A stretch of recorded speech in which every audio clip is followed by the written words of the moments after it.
Mr. Speaker, one of the earlier speakers said, this is the most dramatic change in labor law in 80 years. And I say, thank God.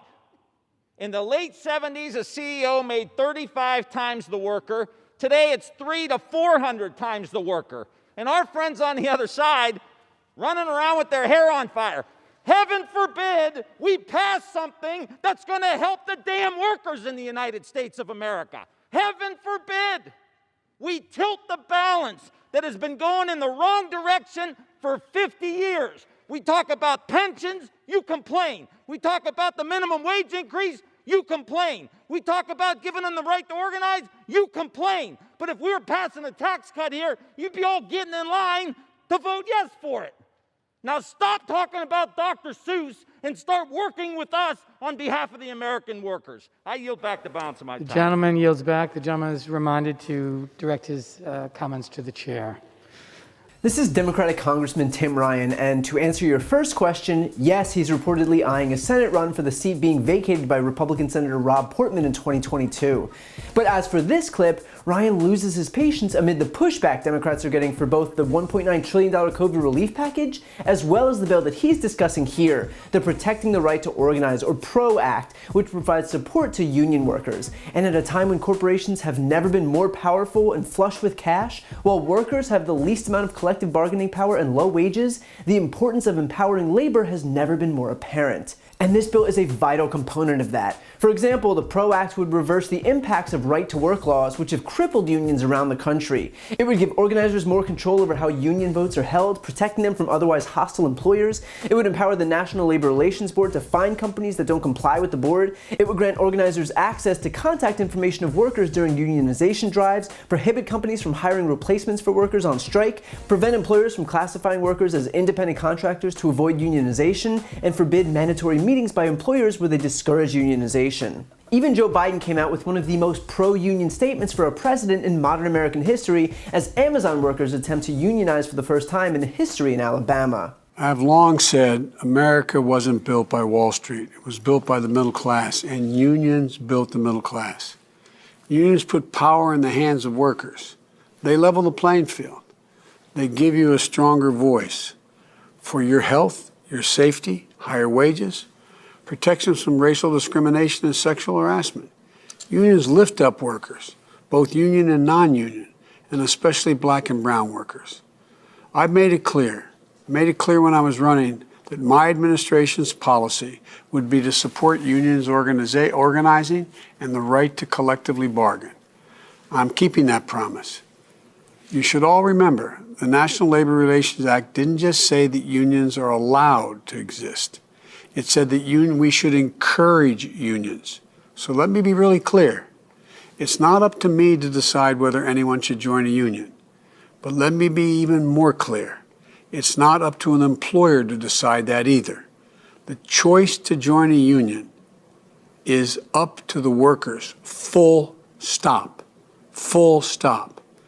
Today and over the next few days and weeks, workers in Alabama and all across America are voting on whether to organize a union in their workplace. This is vitally important, a vitally important choice as America grapples with the deadly pandemic, the economic crisis, and the reckoning on race. What it reveals the deep disparities that still exist in our country. And there should be no intimidation, no coercion, no threats, no anti-union propaganda. No supervisors should confront employees about their union preferences. You know, every worker should have a free and fair choice to join a union. The law guarantees that choice. And it's your right, not that of an employer. It's your right. No employer can take that right away. So make your voice heard. God bless you all, and may God protect the workers and their families who are trying to figure out how to make it. make it fairly. The fact is that support for unions should be bipartisan because unions are key to offering pathways to higher wages. But instead of focusing on the benefits of unions in order to coddle big business, Republicans are doing the usual performative outrage and focusing on the long-standing relationship between Democrats and unions to vilify them.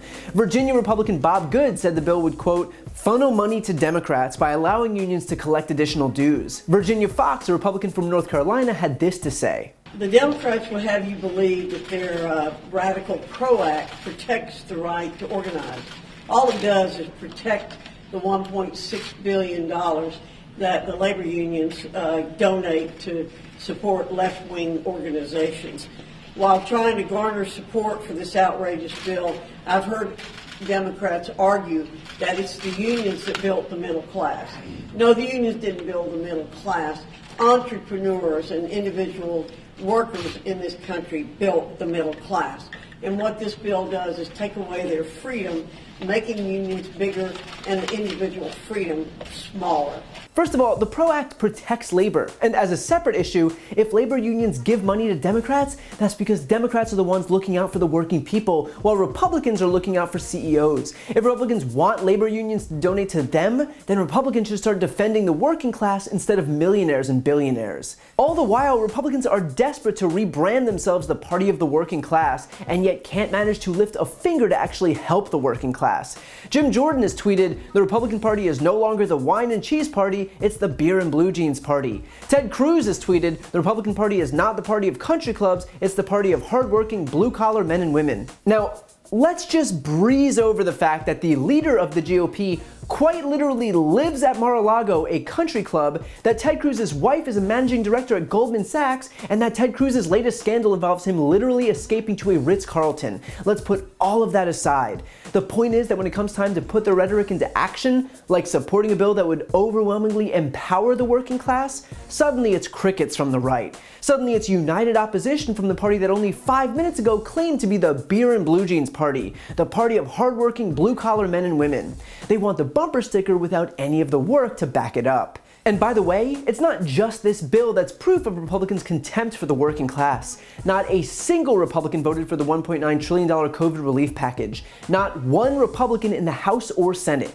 And this is a bill that gives Americans $1,400 stimulus checks in addition to the $600 already issued. There will be $300 a week in jobless benefits, a child allowance up to $3,600, cutting child poverty in half, $350 billion in state and local aid, money for the ACA, for COBRA, vaccine distribution, real, tangible benefits for a country that so desperately needs it. And not one Republican was willing to ensure that the American people would get that relief. And if you're wondering why, the Tax Policy Center analyzed the American Rescue Plan and found that the poorest 20% of Americans are estimated to see a roughly 20% boost in income from the plan, while the richest 1% will receive an income boost of 0%. That is why Republicans have no intention of supporting it. Contrast that with Trump's 2017 tax cut for corporations and the ultra-rich, which nearly every Republican supported. In that plan, the top 20% of households reaped 65% of the benefits, while the bottom 20% got only 1% of the benefits. But sure, the GOP is the party of the working class. Right. Instead, all you should expect to hear from Republicans is complaints about Dr. Seuss and Mr. Potato Head and whatever other cancel culture grievance they can conjure up. Because it's not about helping people, it's about performative grandstanding and faux outrage. It's about saying one thing and doing the polar opposite because they believe their supporters are too stupid to know the difference, and they do not care about their supporters any more than they care about the working class. They're in it for themselves and the CEOs who fund their re-election campaigns. You don't have to be a detective to realize that. All you have to do is look at their votes, and that tells you exactly whose side they're on. To see more videos like this, don't forget to subscribe to my YouTube channel and click the notification bell. And please subscribe to my podcast, No Lie with Brian Tyler Cohen, where I not only break down the biggest stories of the week, but I also interview major players in the world of politics, including Vice President Kamala Harris, Elizabeth Warren, Nancy Pelosi, Katie Porter, Pete Buttigieg, Cory Booker, Jamie Raskin, and many more. Again, that's No Lie with Brian Tyler Cohen, available anywhere you listen to podcasts.